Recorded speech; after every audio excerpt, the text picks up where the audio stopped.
Friends vanished during a camping trip in 1998. 10 years later, hikers stumbled upon something chilling in a canyon. Before I reveal the full story, a quick like and a subscribe would mean the world. It's the best way to support the channel and keep these stories alive. Now, get comfortable, pour yourself a warm cup of coffee, and listen carefully, because this is what really happened. The story begins.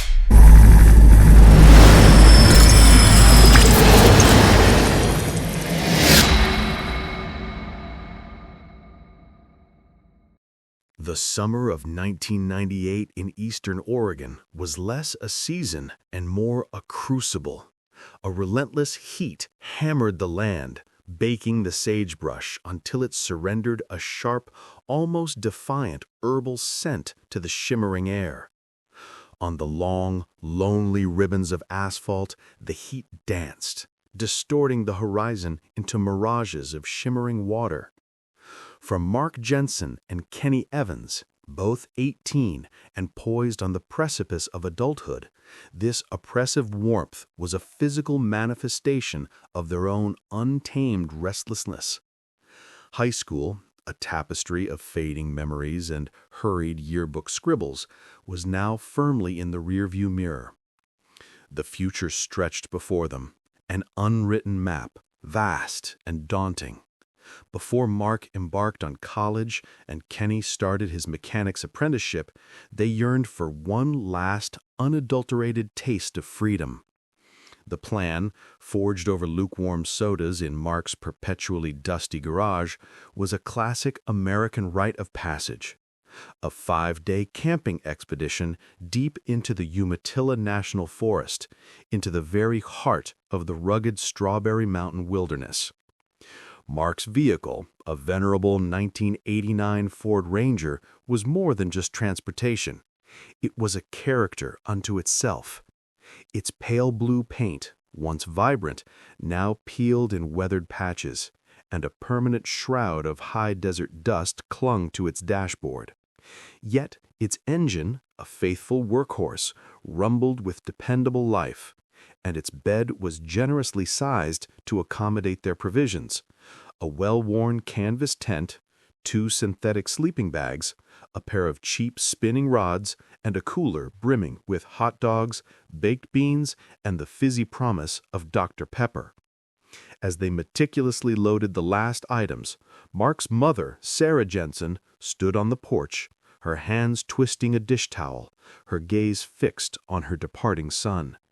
The initial 24 hours of their absence would become a torturous exercise in self-restraint for Sarah Jensen. They were due back by sundown on Monday, July 20th. When the sun finally dipped below the jagged, silhouetted teeth of the mountains, and the familiar, reassuring rumble of the Ranger's engine failed to materialize, a whisper of dread snaked into Sarah's heart. "It's nothing," she told herself, the words tasting like ash. "They're just having fun. They caught a huge fish and decided to stay an extra night to cook it over the campfire." She spoke these fragile excuses aloud in her quiet kitchen, the sounds hollow, utterly unconvincing even to herself. Half a dozen times her hand hovered over the phone, poised to dial Carol Evans, Kenny's mother. Each time she gently returned the receiver to its cradle. She resisted the urge to be the frantic, overbearing mother, to let her anxieties infect another. But as Monday night deepened, the silence in the house began to throb, growing malevolent. The grandfather clock in the hall, usually a comforting rhythm, now ticked like a relentless countdown. Every sweep of headlights across her living room curtains sent a sharp jolt of adrenaline through her veins, only to be followed by the dull, crushing ache of disappointment. By Tuesday morning, the thin veneer of calm had shattered. She finally called Carol, and the forced casualness in both their voices was a transparent shroud over a shared, escalating panic. "I'm sure they're fine," Carol insisted, her tone a touch too bright, too strained.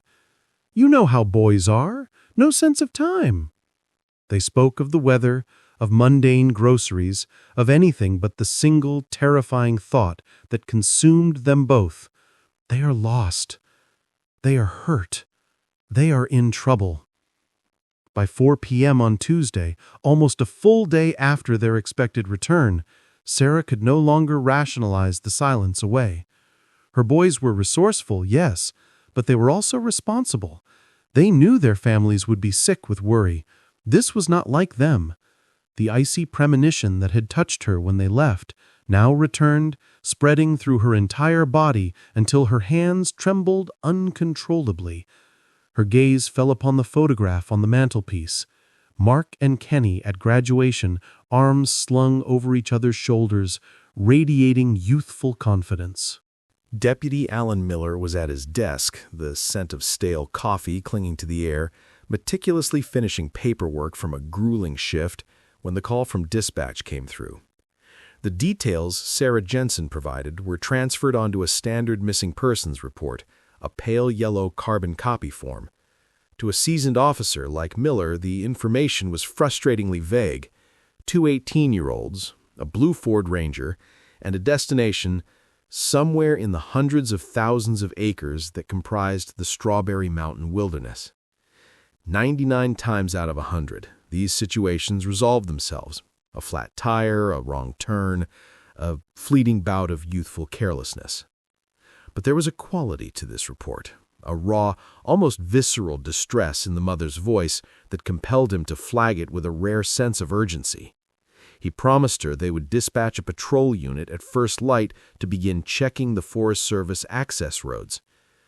As the sun rose the next morning, painting long, cool shadows across the high desert, a lone sheriff's patrol car, Deputy Harris at the wheel, kicked up a plume of dust on the main road leading into the Umatilla National Forest. He drove slowly, his eyes meticulously sweeping the shoulders of the road for any sign of the faded blue pickup. The discovery of dead-end tire tracks, abruptly terminating in the dense undergrowth, transformed the situation from a routine check-in to a full-blown search and rescue operation. Deputy Miller, now on scene, established a makeshift command post on the tailgate of his truck, a large, creased topographical map spread across it. The vast empty quadrant where the boys had vanished was starkly circled in red marker. By midday, the area buzzed with a quiet, determined energy. Volunteers from the town, their faces etched with concern, arrived in dusty pickups. The local search and rescue team, distinctive in their bright orange vests, began methodically dissecting the area into a rigorous search grid. Mark and Kenny's fathers, Paul Jensen and Dan Evans, were there too, their expressions grim and set. They refused to merely wait at the command post. Instead, clutching a map and a radio, they plunged into the thickest parts of the brush, their desperate calls of their sons' names joining the growing chorus. For 2 relentless days, the search yielded nothing but soul-crushing frustration. The terrain was brutal, unforgiving. The brief discovery of the cooler injected a fleeting surge of adrenaline into the operation, a flicker of hope, but it quickly faded as the days continued to turn up nothing else. A week after the boys were reported missing, the official search began to scale back. Resources were being diverted, and the immense grid had been covered multiple times to no avail. For the families, this was an unspeakable cruelty. How could they simply stop looking? Mark and Kenny were still out there. But for law enforcement, it was a grim equation of logistics and cold probability. The families, however, refused to surrender to the deafening silence. They pooled their money, printing hundreds of missing person flyers at the local copy shop. The chosen photograph, taken during a fishing trip the previous summer, was heartbreaking. Mark, grinning from ear to ear, proudly displaying a small trout, with Kenny beside him, a rare, gentle smile gracing his lips. These youthful, hopeful faces were plastered on every gas station pump, every grocery store bulletin board, every lamp post within a 100-mile radius. The town, once united in the fervent search, now settled into a state of shared, helpless grief. The flyers became a constant, painful reminder. Whispers began to circulate in the local diner and the town tavern. People spoke of strange magnetic anomalies in the mountains that could disorient even the most experienced hikers. Old stories were resurrected, tales of prospectors who had ventured into those woods in the 19th century and simply never emerged. Some even whispered about the possibility of foul play, of a chance, horrifying encounter with someone dangerous on a remote logging road. These theories, born of fear and a desperate need for answers, offered no solace to the Jensen and Evans families. They lived in a state of suspended animation, their lives defined by the phantom ring of a phone that brought no news and the empty bedrooms that felt like tombs. Paul Jensen and Dan Evans continued their own private, relentless search, spending every weekend driving the labyrinthine network of forest roads, hiking into the deepest canyons, calling their sons names until their throats were raw and hoarse. They were fueled by a desperate paternal fire, an unyielding refusal to accept that the wilderness could simply claim their children without a trace. They found nothing but more silence, more emptiness. The forest held its secrets close, locked away.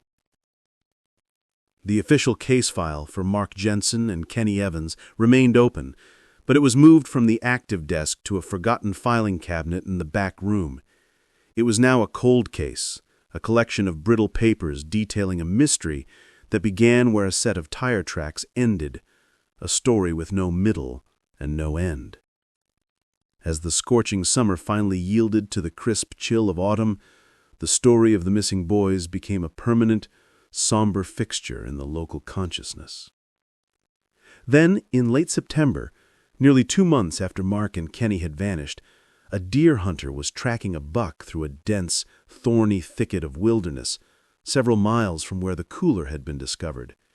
He was far from any established trail, navigating by instinct in the intimate contours of the land. Caught on the branches of a large, gnarled manzanita bush, something blue snagged his eye. It was a denim jacket, faded by the relentless sun and stiff from prolonged exposure to the elements. It was caught so tightly it had seemed almost deliberately placed. Curiosity piqued, he carefully untangled it from the thorny embrace. The jacket felt heavy. Reaching into the breast pocket, his fingers closed around a small, hard, rectangular object. It was a Fuji QuickSnap, a disposable camera. Its cheerful yellow and green plastic casing was a stark, almost cruel contrast to the grim, silent surroundings. Recognizing the profound potential significance of his find, the hunter brought the jacket and camera directly to the sheriff's office. Sarah Jensen was called in. With a trembling hand, she identified the jacket as Mark's. It was the one he had been wearing the day he left.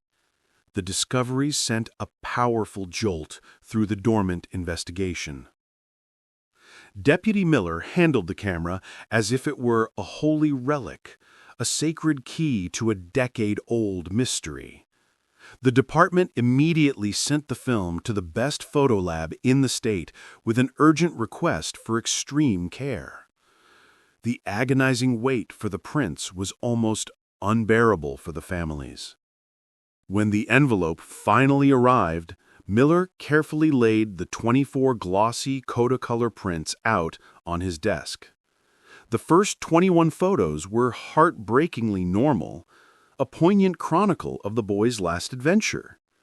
Mark and Kenny clowning around by their tent, Kenny beaming with pride, holding up a small trout by a sun-dappled stream, a breathtaking panoramic shot of a mountain vista at sunset. The familiar blue Ford Ranger parked serenely at their idyllic campsite. They were smiling, happy, alive. But the final 3 photographs were radically, terrifyingly different. Photo 22 was a chaotic, blurry shot taken from inside the truck's cab, showing a distorted view of the dashboard and a mere sliver of the passenger side window. Photo 23 was a close-up of Kenny's face, his eyes wide with an expression that looked like alarm or profound bewilderment, the image slightly off-center and out of focus. The final shot, number 24, was almost completely black. A sliver of desperate light at the very bottom of the frame revealed only a patch of dark, rocky earth and the blurred edge of what was unmistakably one of the ranger's tires. These were no longer pictures of a camping trip. They were the last frantic moments of something going terribly, catastrophically wrong. The camera had captured their fear, but it had kept the reason for it a secret. A decade is a lifetime. In the 10 years that followed the discovery of the camera, the world changed in countless profound ways. The 90s gave way to a new millennium. Technology leaped forward with breathtaking speed. But in the small Oregon town where Mark and Kenny had grown up, time seemed to have fractured, permanently broken. For their families, the world remained stubbornly, agonizingly stuck in the summer of 1998. The boys' bedrooms remained untouched, frozen in time, silent monuments to a pair of lives tragically cut short. Sarah Jensen never changed the answering machine message on her landline, the one Mark had recorded as a joke. His laughing voice became a daily painful echo in the hollow house. The Evans family, unable to bear the constant silent reminders, sold their home and moved to a different town. But the grief, a relentless shadow, followed them. The mystery of their disappearance evolved into a piece of local folklore, a chilling ghost story whispered to teenagers as a warning about the hidden dangers of the mountains. The denim jacket and the haunting photographs were sealed in an evidence box, the tangible remnants of an unsolvable puzzle. Deputy Miller retired a few years after the case went cold, but he never truly left it behind. He kept a private copy of the file at home, and on quiet, sleepless nights, he would spread the photos out on his kitchen table, staring at Kenny's wide, terrified eyes and the chaotic blur of the final shots, forever searching for an answer he knew, deep down, he would never find. He'd walked that treacherous terrain in his mind 1,000 times. Had they been run off the road? Had they stumbled upon something they weren't supposed to see? Or was it simpler and infinitely sadder, a tragic freak accident in a place so remote that no one could hear their cries? The cruel absence of a body, of a final resting place, was a unique and devastating form of torture for the families. There were no graves to visit, no sense of closure. Every few years, a hiker would stumble upon a piece of old clothing or a sun-bleached bone, and for a frantic few days, hope and dread would flare in the parents' hearts, only to be extinguished when the discovery was proven to be unrelated. The wilderness remained vast, beautiful, and utterly indifferent.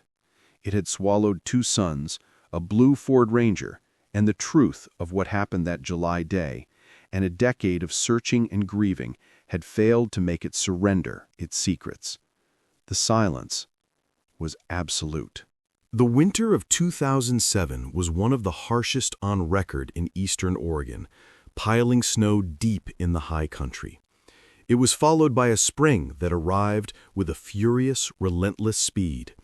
A rapid thaw, combined with heavy, incessant rains, sent torrents of meltwater rushing down from the mountains, transforming dry creek beds into raging rivers and eroding soil that had been stable for generations. It was this violent, untamed act of nature that would finally break the decade of silence. In late April of 2008, a group of geology students from a regional university were on a field trip tasked with documenting the dramatic effects of this unusual erosion.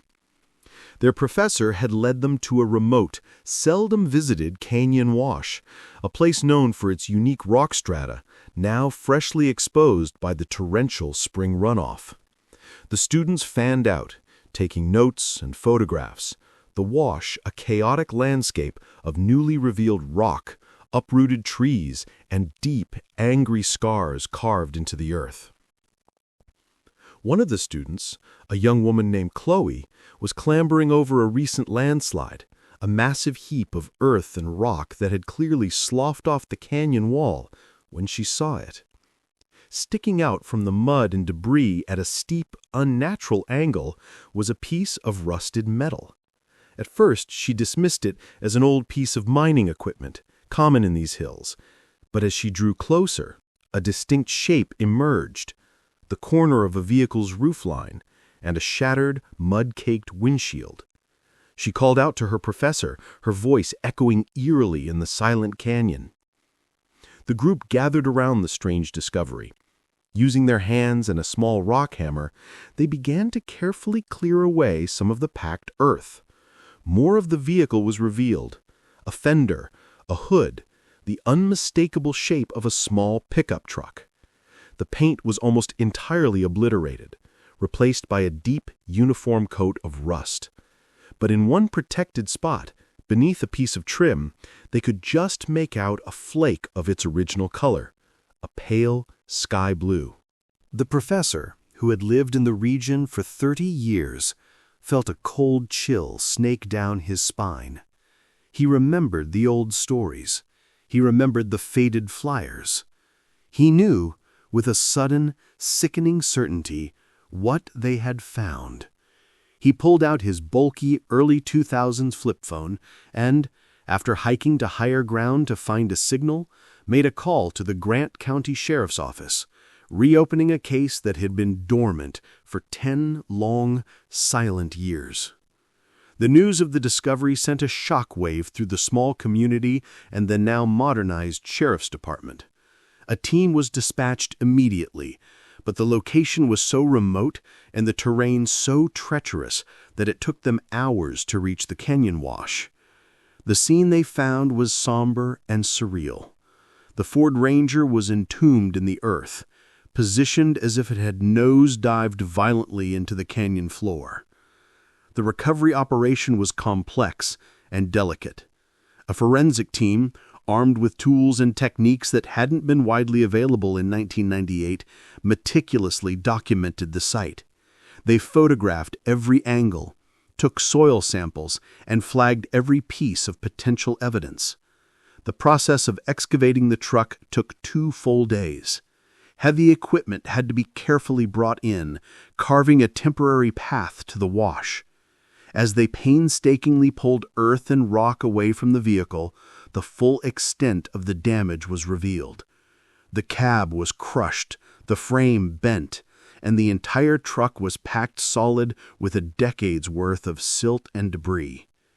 The driver's side door, they noted with a growing sense of unease, was completely missing, not found anywhere near the wreckage.